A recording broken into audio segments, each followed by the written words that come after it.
बिस्मिल्लाहिर्रहमानिर्रहीम। अस्सलामुअलैकुम dear students, I am professor Waqar Ali.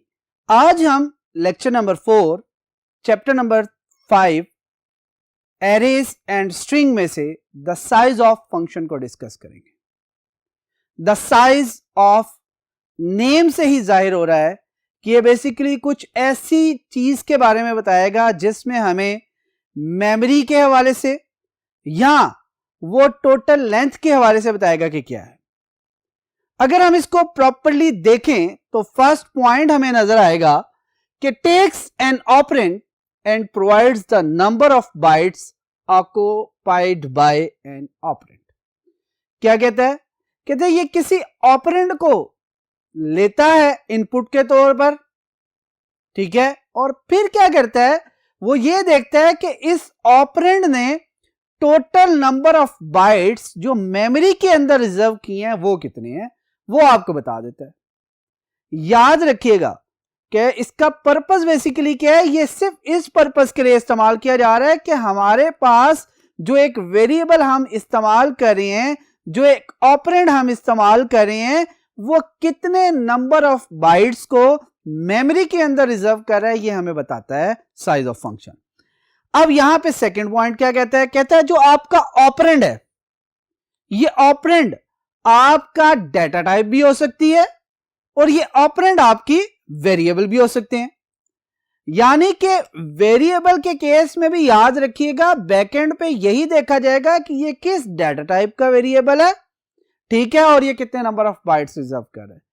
Ultimately backend पे याद रखिएगा कि ओरिजिनली डेटा टाइप बताती है कि मेरी जो टाइप है जब उसका कोई वेरिएबल क्रिएट किया जाएगा तो वो बैकएंड पे कितने नंबर ऑफ बाइट्स को रिजर्व करेगा। जैसे कि हम पढ़ चुके हुए हैं integer, different versions of compilers के अंदर different versions of bytes reserve करता है। In most of the cases अगर हम बात करें तो C++ के अंदर 2 या 4 बाइट्स को रिजर्व करता है। हम जिस वर्जन की बात कर रहे हैं, जो कि हम पोलैंड C++ पे वर्क करेंगे, तो उसके अंदर आपके पास ये पता चल जाएगा आपको कि जो आपका इंटीजर डाटा टाइप है, ये जब भी इस टाइप का कोई एक सिंगल वेरिएबल क्रिएट किया जा रहा होगा तो ये 4 बाइट्स को रिजर्व करेगा। 4 बाइट्स मींस 32 बिट्स, क्योंकि एक बाइट के अंदर आपके पास कितने बिट्स होते हैं? 1 byte is equal to 8 bits, लिहाजा 4 बाइट्स के अगेंस्ट कितने बिट्स को रिजर्व कर रहा होगा? 32 बिट्स को रिजर्व कर रहा होगा। यहां तक बात क्लियर होगी। इसका मतलब यहां से सेकंड पॉइंट का क्लियर हुआ कि चाहे हम वेरिएबल भी देंगे तो बेसिकली वो हमें बाइट्स जो है उतने ही रिटर्न कर रहा होगा जो कि डेटा टाइप उसे बता रही है कि आप इतने रिजर्व कर सकते हैं। अब हम चलते हैं इसकी जनरल फॉर्म की तरफ और इसके सिंटेक्स की तरफ। सिंटेक्स क्या होता है? Rules and regulation. अब देखिए size of as it is लिखा हुआ है जो कि फंक्शन का क्या है? नेम है। उसके बाद राउंड ब्रैकेट्स जिसे हम पैरेंथेसिस कहते हैं, उसके अंदर वो ऑपरेंड हमने देना है जिसके बाइट्स हमने रिजर्व चेक करने हैं। बात क्लियर होगी। वो ऑपरेंड आप डाटा टाइप भी डायरेक्ट देख सकते हैं या फिर वेरिएबल भी दे सकते हैं। वेरिएबल के केस में एक बात बता दूं, सिंगल वेरिएबल तो उतने ही बाइट्स बताएगा जो कि आपके डाटा टाइप डायरेक्ट बता रही होगी, लेकिन अगर हम किसी डाटा टाइप की एरे बना रहे हैं तो फिर याद रखिएगा डाटा टाइप और उसके वेरिएबल के जो नंबर ऑफ बाइट्स हैं वो सेम नहीं आएंगे। हम अब क्या करते हैं, इस पूरे को इवैल्यूएट करते हैं यूजिंग सम प्रोग्राम्स, और इसके लिए हम 2 डिफरेंट एग्जांपल्स देंगे। पहली एग्जांपल में हम क्या करेंगे कि ऑपरेंड को डाटा टाइप लेके देखेंगे और दूसरे में ऑपरेंड को हम वेरिएबल के तौर पे इस्तेमाल करेंगे, और फिर देखेंगे कि दोनों के अंदर मेजर डिफरेंस कहां पे आ रहा है। ठीक है, याद रखिएगा मैं फिर बता रहा हूं कि वेरिएबल भी डिपेंडेंट किस पे है? डाटा टाइप के ऊपर। सिर्फ फर्क कहां पे आ रहा है? एरे के केस में, क्योंकि एरे में आपके एलिमेंट्स क्या होते जाते हैं? ज्यादा हो जाते हैं। जब एरेज के अंदर एलिमेंट्स ज्यादा होंगे तो वो जो भी डाटा टाइप होगी उससे मल्टीप्लाई करके आंसर देगा। आगे चलते हैं, मूव करते हैं टुवर्ड्स नेक्स्ट बोर्ड, और हम साइज ऑफ फंक्शन है इसको एवेल्युएट करते हैं यूजिंग डाटा टाइप और देन वेरिएबल। चले मूव करते हैं टुवर्ड्स नेक्स्ट बोर्ड। जी डियर स्टूडेंट्स, अब यहां पे देखें फर्स्ट एग्जांपल क्या कह रही है, कहते हैं following programme display number of bytes reserved by different data types. Different data types की जब बात की जाएगी तो ये याद रखिएगा डाटा टाइप्स में हम मोस्टली जो उनसे यूज करते हैं हम उन्हीं की डिस्कशन करेंगे, जैसे कि int for integer, float for floating point या रियल नंबर्स, या लार्ज रियल नंबर्स हो तो हम डबल की बात कर लेते हैं डाटा टाइप की, और फिर उसके बाद कैरेक्टर के लिए 4 डाटा टाइप। हम इन चारों को वन बाय वन जो उनसे देखेंगे प्रोग्राम के अंदर इस्तेमाल करके कि ये कैसे। प्रोग्राम की तरफ आते हैं, क्या कह रहा है, hash include iostream dot h, hash include conio dot h या conio dot h. Void main से स्टार्ट हुआ, कर्ली ब्रेसेस, मेन फंक्शन की बॉडी आ गई। पहली स्टेटमेंट देखें, cout with in angle brackets double quotes के अंदर बैकस्लैश n, एस्केप सीक्वेंस है, डाटा टाइप स्पेस के बाद बाइट्स। इसका मतलब है डाटा टाइप के नीचे देखें सारी की सारी डाटा टाइप लिखी हुई नजर आएंगी, और बाइट्स के नीचे वो ये बताएगा कि जो डाटा टाइप्स हैं वो कितने नंबर ऑफ बाइट्स रिजर्व करती है। अब यहां पे देखें मैंने हर एक के साथ सी आउट नहीं लगाई, बल्कि सी आउट की स्टेटमेंट यहां से शुरू होकर आखिर में बिल्कुल खत्म हो रही है, सिर्फ समझाने के लिए कि एक सिंगल सी आउट स्टेटमेंट के जरिए भी हम मल्टीपल टास्क परफॉर्म कर सकते हैं। अब हुआ क्या, सी आउट की स्टेटमेंट लिखी, कहीं पर सेंटर में सेमीकोलन नहीं है, सेमीकोलन सिर्फ एंड पे, इसका मतलब है स्टेटमेंट टर्मिनेटर एंड पे लगाया गया, या ये स्टेटमेंट आपकी कहां पे आके टर्मिनेट हो रही है, यहां पर एंड हो रही है। अब आगे चलते हैं, सी आउट के अंदर मैंने पहले बताया कि हमने क्या, बैकस्लैश n का मतलब है नेक्स्ट लाइन, ठीक है, या न्यू लाइन पे मूव करना। Data type space bytes next type, फिर आपकी जो सी है एंगल ब्रैकेट्स या इंसर्शन ऑपरेटर्स। इंसर्शन ऑपरेटर्स के बाद आपके पास डबल कोट्स के अंदर बैकस्लैश n का मतलब है नेक्स्ट लाइन पे जाएं, इंट लिखें, स्पेस के बाद उसी इंट का साइज बता दें कि वो कितने नंबर ऑफ बाइट्स रिजर्व करता है। फिर नेक्स्ट लाइन में उसी तरह फ्लोट, उसका size of operator, next line में डबल, उसका size of operator, next line में 4, उसका साइज ऑफ। बात क्लियर होगी?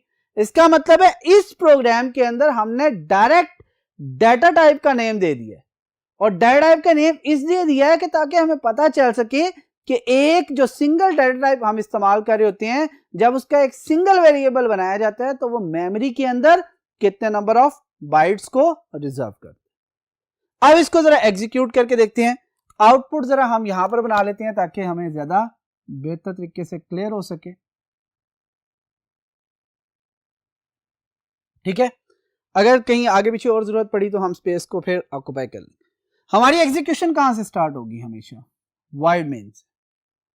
पहली स्टेटमेंट क्या लिखी हुई है, सी आउट के अंदर बैकस्लैश n। बैकस्लैश n अभी मैं नहीं करता क्योंकि स्पेस कम है, इस वजह से। बैकस्लैश n का मतलब है अगर यहां पर लाइन थी तो आपने कहां पे मूव करके, इस कर्सर के ऊपर। जैसे इस कर्सर के ऊपर मूव किया तो पहला वर्ड क्या लिखा हुआ नजर आया, आपको लिखा हुआ नजर आएगा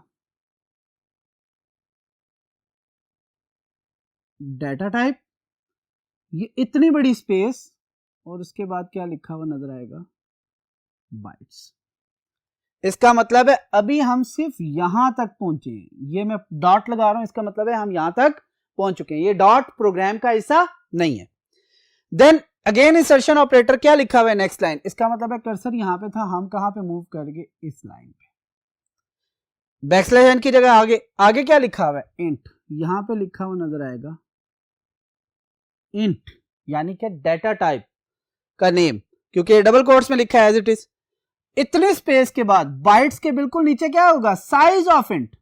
साइज ऑफ याद रखिएगा ये बिल्ट इन फंक्शन है, लेकिन किसी फाइल से यहां पर बिलोंग करते हुए हमें नजर नहीं आ रहा। अब क्या है, साइज ऑफ एक बिल्ट इन फंक्शन है जो कि क्या करेगा, ये चेक करेगा कि इंट जोन्स है इस कंपाइलर के अंदर कितने नंबर ऑफ बाइट्स यूज करता है किसी भी एक वेरिएबल को मेमोरी के अंदर रिजर्व करवाने के लिए। अच्छा जी, इंट का हमें पता है टोटल नंबर ऑफ बाइट्स कितने लेता है, 4।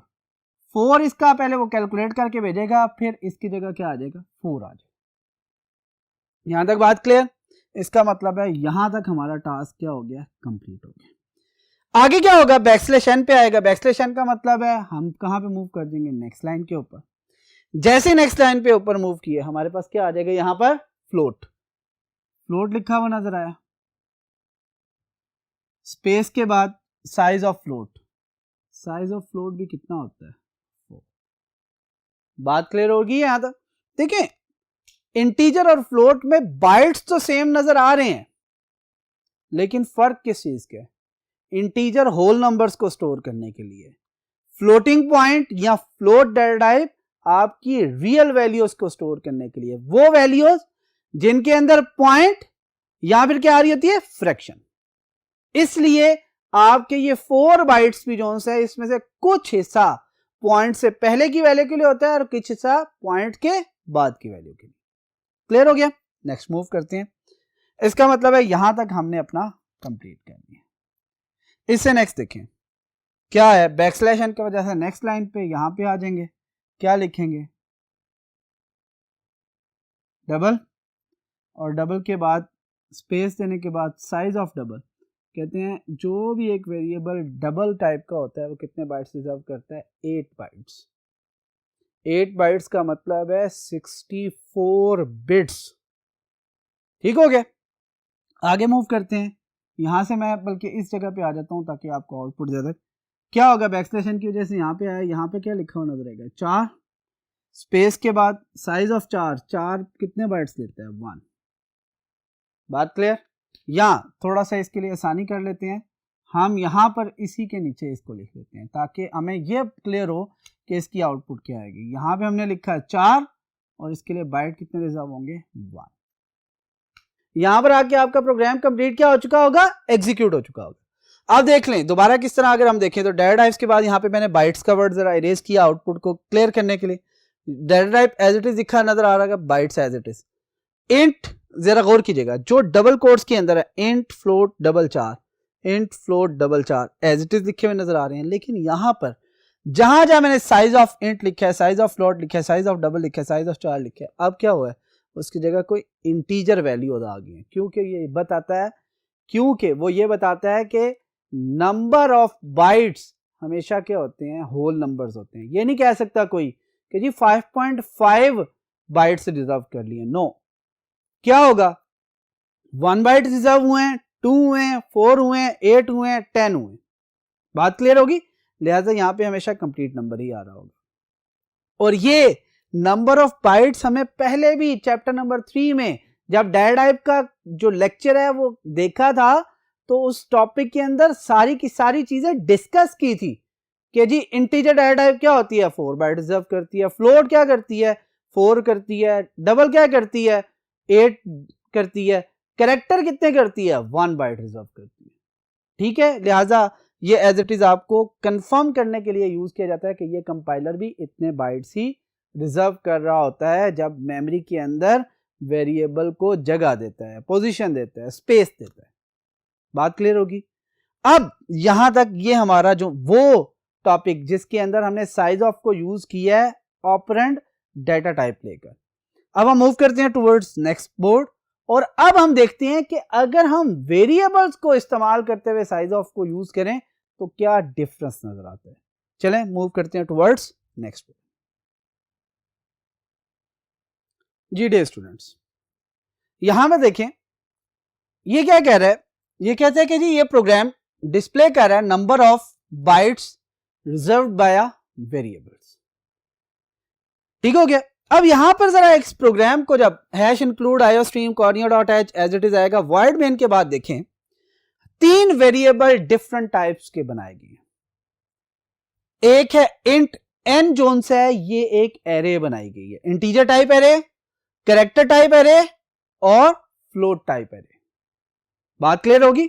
दोबारा बता रहा हूं, इंटीजर टाइप एरे बनाई है जिसके नंबर ऑफ एलिमेंट्स के हैं 5, कैरेक्टर टाइप एरे बनाई है जिसके नंबर ऑफ बाइट्स के हैं 15, फ्लोट टाइप एरे बनाई है जिसका नाम क्या है f और नंबर ऑफ एलिमेंट्स कितने हैं 10। और नीचे देखें हमने क्या किया है, वेरिएबल n रिजर्व्ड बाइट कितने हैं, साइज ऑफ n लिख दिया, फिर साइज ऑफ ch के जरिए आपका जो उनसे है हमने ch साइज ऑफ लिख दिया, फिर साइज ऑफ के अंदर हमने बाइट्स रिजर्व करते हुए साइज ऑफ f कर दिया। बात क्लियर होगी? अब जरा गौर कीजिएगा, इस चीज को पहले समझ लेंगे तो हमें इसको कैलकुलेट करना बहुत ज्यादा इजी होगा। इस चीज को कैसे समझना है, याद रखिए मैंने कहा था कि इंटीजर का एक सिंगल वेरिएबल, एक सिंगल वेरिएबल क्या करता है, 4 बाइट्स होल्ड करता है, 4 बाइट्स रिजर्व करता है। अब यहां पर क्योंकि हम एन एरे बना रहे हैं जो कि 5 एलिमेंट को होल्ड कर रही है, इसका मतलब है एन एक वेरिएबल नहीं है बल्कि कितने वेरिएबल के इक्वल है, 5 के। और अगर 5 वेरिएबल इंटीजर टाइप के बने तो क्या होगा, हर इंडिविजुअल जो वेरिएबल है वो कितने बाइट्स को होल्ड करेगा, 4 बाइट्स को। लिहाजा 4 को 5 से मल्टीप्लाई करेंगे तो टोटल नंबर ऑफ बाइट्स कितने आएंगे, 20। बात क्लियर हो रही है ना कि क्या हो रहा है, टोटल नंबर ऑफ एलिमेंट्स कितने हैं, 5, हर एलिमेंट कितने रह रहा है, 4 बाइट्स। 5 को 4 से मल्टीप्लाई करेंगे और आंसर क्या आ जाएगा, 20। क्लियर। अब दूसरे में देखते हैं, कैरेक्टर टाइप 4 जो सी डाटा टाइप है, CH वेरिएबल है और कितने एलिमेंट्स हैं, 15। CH कितने एलिमेंट्स हैं, 15। CH कितने बाइट होल्ड करता है, सिंगल अगर एलिमेंट हो, कैरेक्टर का अगर एक वेरिएबल हो तो 1 बाइट, 2 वेरिएबल हो तो 2 बाइट, 3 वेरिएबल हो तो 3 बाइट। इसका मतलब है कि जैसे जैसे हम number of variable character type के बढ़ाएंगे आपके बाइट्स भी क्या होते जाएंगे, बढ़ते जाएंगे। यहां पर हम बता रहे हैं कि CH कितने एलिमेंट्स को होल्ड कर रहा है, 15। इसका मतलब है CH बेसिकली 15 वेरिएबल्स को रिप्रेजेंट कर रहा है। ठीक है, एक का इंडेक्स CH0 होगा, दूसरे का CH1 अप टू CH14, हर एक सिंगल सिंगल बाइट को होल्ड कर रहा है। लिहाजा टोटल नंबर ऑफ बाइट्स कितने रिजर्व होंगे, 15। देन आगे मूव करते हैं, फ्लोट। फ्लोट डाटा टाइप का सिंगल वेरिएबल कितने बाइट्स रिजर्व करता है, 4। फ्लोट डाटा टाइप का सिंगल वेरिएबल कितने बाइट्स रिजर्व करता है, 4 बाइट्स को रिजर्व करता है। और यहां पर हमने कितने एलिमेंट्स दिए हैं, 10। इसका मतलब है f(0), f(1), 2, f(9) तक ये सारे के सारे 10 डिफरेंट वेरिएबल्स होंगे, लेकिन उनका नेम वेरिएबल का क्या है, f ही है। समझ आ रही बात। और अगर तमाम के तमाम वेरिएबल्स का नाम बेशक सेम भी हो, लेकिन है तो मल्टीपल वेरिएबल्स के तौर पे इस्तेमाल हो, और जब ये मल्टीपल हैं तो कितने हैं, 10। लिहाजा 10 को 4 से मल्टीप्लाई करेंगे तो जो टोटल नंबर ऑफ बाइट्स आएंगे वो क्या होंगे, 40। इस बात को ज़हन में रखिएगा। हमने इंटीजर के लिए कितने बाइट्स क्या, integer 4 bytes, 4 into 5 20, character 1 byte 1 into 15 15, float 4 byte 4 into 10 40।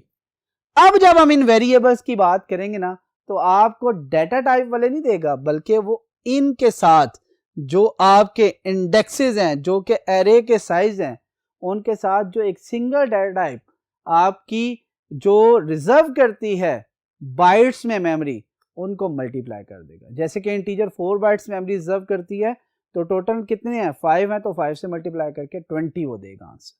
लिहाजा अब इसकी आउटपुट की तरफ चलते हैं तो ज्यादा बेहतर तरीके से आपको समझ में आएगा। अब चलते हैं जी, सबसे पहले देखें, अगर मैं इसको ग्राफिकली रिप्रेजेंट करना चाहूं तो वो भी किया जा सकता है, लेकिन अगर समझ गए तो ज्यादा बेहतर है। ग्राफिकली अगर रिप्रेजेंट करना चाहें तो यहां से देखें, एन के टोटल कितने हैं,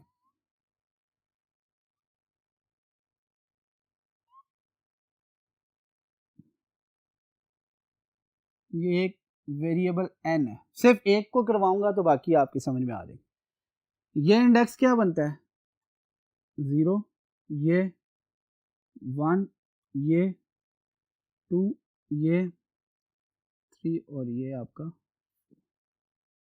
ये कितने बाइट्स हैं, 4 बाइट्स, ये कितने बाइट्स हैं, 4 बाइट्स, ये कितने बाइट्स हैं, 4, ये कितने हैं, 4, ये कितने हैं, 4 bytes.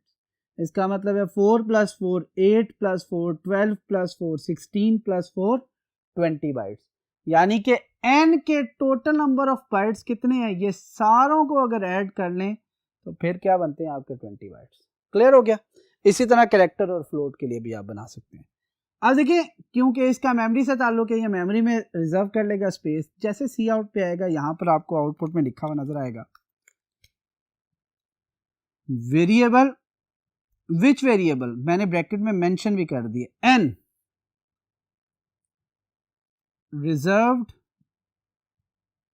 Bytes, how many bytes, size of n, n का साइज हम देख चुके हैं, दैट इज 20। क्लियर हो गया, सेमीकोलन क्लियर हो गया। यहां पर एक चीज यहां पर और प्लेस कर लें ताकि आपको बैकस्लैश n नेक्स्ट लाइन पे जाना के लिए आसानी हो। पहली लाइन में ज़रूरत नहीं थी, यहाँ पर हमने बैकस्लैश भी प्लेस कर दिया। सी आउट बैकस्लैश, यानी पे कर्सर यहाँ पे था, कहाँ पे आ जाएगा, यहाँ पर आ जाएगा। वेरिएबल, अब दोबारा देखिए यहाँ पे क्या लिखा हुआ आएगा, वेरिएबल। कौन सा वेरिएबल, CH, क्या कहता है, reserved bytes size of CH। अब देखिए CH बेसिकली एक, यहाँ पे लिख देता हूँ, एक बाइट लेता है, एक को 15 से मल्टीप्लाई करें तो यहाँ पर क्या आएगा, 15। यहाँ पे देखें ये कितने बाइट्स लेता है, 4 मल्टीप्लाई बाय 5 करूंगा तो क्या आ जाएगा, 20। 1 मल्टीप्लाई बाय 15 करूंगा तो क्या आएगा, 15। फ्लोट कितने, F 4 बाइट लेता है, 4 मल्टीप्लाई बाय 10 करूंगा तो कितना आएगा, 40। ये वो चीज़ें हैं जो कि हमें समझनी चाहिए। MCQs पॉइंट ऑफ व्यू से ये बहुत ज़्यादा ज़रूरी है। लिहाजा हमें पता होना चाहिए कि अगर एक एरे उसने डिक्लेयर कर दिया तो वो फिर 4 या 8 या 1 बाइट रिजर्व नहीं कर रही होगी, फिर वो नंबर ऑफ एलिमेंट्स पे बेस कर रही होगी। जो एक डाटा टाइप, जिस डाटा टाइप का वेरिएबल है, पहले उसके एक वेरिएबल के बता दें कितने बाइट्स हैं, उसको मल्टीप्लाई कर दें नंबर ऑफ एलिमेंट्स के साथ, तो आपके पास टोटल नंबर ऑफ स्पेस जो सी रिजर्व्ड है वो बताई जा सकती है। अब इसके बाद जैसे ये लाइन कंप्लीट हुई, हम यहाँ पे आए, बैकस्लैश n की वजह से कर्सर नेक्स्ट पे चला गया और यहाँ पे लिखा हुआ नजर आएगा वेरिएबल f रिजर्व्ड बाइट्स, और साइज ऑफ f के लिए कितना साइज कैलकुलेट हुआ था, 40। जैसे ही कर्सर मूव हुआ कहाँ पे आएगा, गेट CH पे, यहाँ पे आपका कर्सर ये ब्लिंक करता हुआ नजर आ रहा होगा। यहाँ तक बात क्लियर होगी। अब यहाँ पे देख लें, हमने साइज ऑफ ऑपरेटर के बारे में डिस्कस किया कि ये क्या बताता है, रिटर्न करता है number of byte reserved by an operand. और ऑपरेंट क्या हो सकता है आपका, ऑपरेंट वेरिएबल भी हो सकता है और डाटा टाइप भी हो सकता है। अगर तो सिंगल वेरिएबल है और सिंगल डाटा टाइप है तो दोनों के नंबर ऑफ बाइट सेम आएंगे। लेकिन अगर हम किसी डाटा टाइप की एरे बना रहे हैं तो याद रखिएगा फिर वो डाटा टाइप और एरे के जो साइज है वो सेम नहीं आएगा, वो डिफरेंस आएगा। इसको हमने 2 डिफरेंट एग्जांपल्स में देख लिया। एक के अंदर हमने सिर्फ डाटा टाइप्स को देखा है, दूसरे के अंदर हमने डिफरेंट जो डाटा टाइप्स हैं उनकी एरेज बना के देख लिए। ठीक हो गया। उम्मीद है कि आज का लेक्चर आपको समझ आया होगा। इंशाअल्लाह नेक्स्ट लेक्चर तक आपको अल्लाह हाफिज़। Thank you.